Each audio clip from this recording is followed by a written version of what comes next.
Hi friends, എല്ലാവർക്കും എൻ്റെ കുഞ്ഞു ചാനലിലേക്ക് സ്വാഗതം. ഇന്നൊരു വെറൈറ്റി തക്കാളിക്കറിയുടെ റെസിപ്പി ആയിട്ടാണ് ഞാൻ വന്നിരിക്കുന്നത്. ചെറിയ തക്കാളി, ചെറിയ സവാള, പച്ചമുളക്, കറിവേപ്പില, ഇഞ്ചി ചെറുതായിട്ട് കുത്തിപ്പൊടിഞ്ഞ് അരിച്ചെടുക്കണം. അതെല്ലാം ഉപ്പ്, മഞ്ഞൾപ്പൊടി, വെളിച്ചെണ്ണ, ഇഞ്ചി ഇതെല്ലാം കൂടെ നമുക്ക് നല്ലോണം ഉടച്ചെടുക്കാം. മീനില്ലാത്ത മീൻ കറി.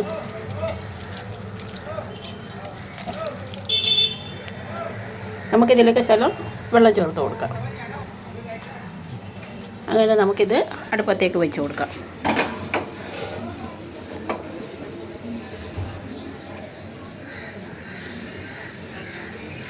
അടച്ചു വെച്ച് വേവിച്ചെടുക്കാം. നമുക്ക്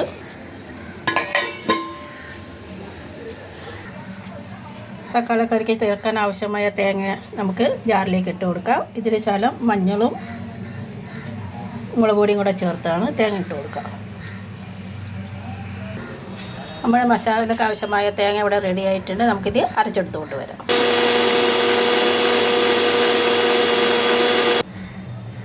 കറിക്ക് ആവശ്യമായ മസാല ഇവിടെ റെഡി ആയിട്ടുണ്ട്. ഒന്ന് തുറന്ന് നോക്കാം. നല്ല പേസ്റ്റ് പോലെ അരച്ചെടുക്കാൻ പ്രത്യേകം ശ്രദ്ധിക്കണം. നല്ലോണം വെന്തിട്ടുണ്ട്. കുറച്ച് വെള്ളം ഒഴിച്ചിട്ട് വേവിക്കാൻ വെക്കാവൂ. അല്ലെങ്കിൽ പിന്നെ മസാല ആയി വരുമ്പോഴത്തേക്ക് ഒരുപാട് വെള്ളമായിപ്പോവും. നമുക്കൊന്ന് ഉടച്ചെടുക്കാം. അരപ്പ് ചേർത്ത് കൊടുക്കാം. നിങ്ങൾക്ക് ഒരുപാട് പുളി അടിക്കുന്ന ഇഷ്ടമാണെങ്കിൽ ഒന്നുകിൽ പിഴുപുളി അല്ലെങ്കിൽ കുടംപുളി ചേർത്ത് കൊടുക്കുക. പുളി ഇഷ്ടമാണെന്നുണ്ടെങ്കിൽ മാത്രം.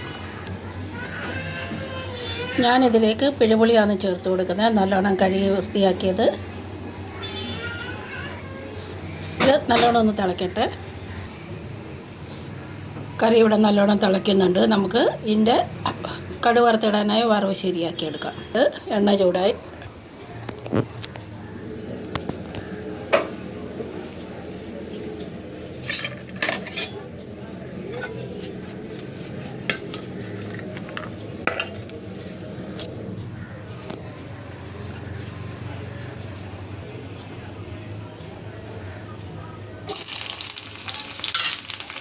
ഉള്ളി ഇവിടെ ഫ്രൈ ആയി വന്നിട്ടിട്ട് ഗ്യാസ് ഓഫ് ചെയ്തിട്ട് നമുക്കിനി വറ്റൽമുളക് ചേർത്ത് കൊടുക്കാം.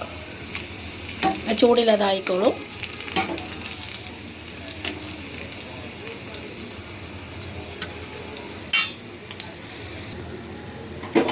വറവ് നമുക്ക് കറിയിലേക്ക് ചേർത്ത് കൊടുക്കാം. അങ്ങനെ വളരെ ടേസ്റ്റിയായ മീനില്ലാത്ത മീൻ കറി ഇവിടെ റെഡി ആയിട്ടുണ്ട്. അപ്പം വീണ്ടും ഒരു വീഡിയോ ആയിട്ട് കാണുന്നതായിരിക്കും. ബൈ.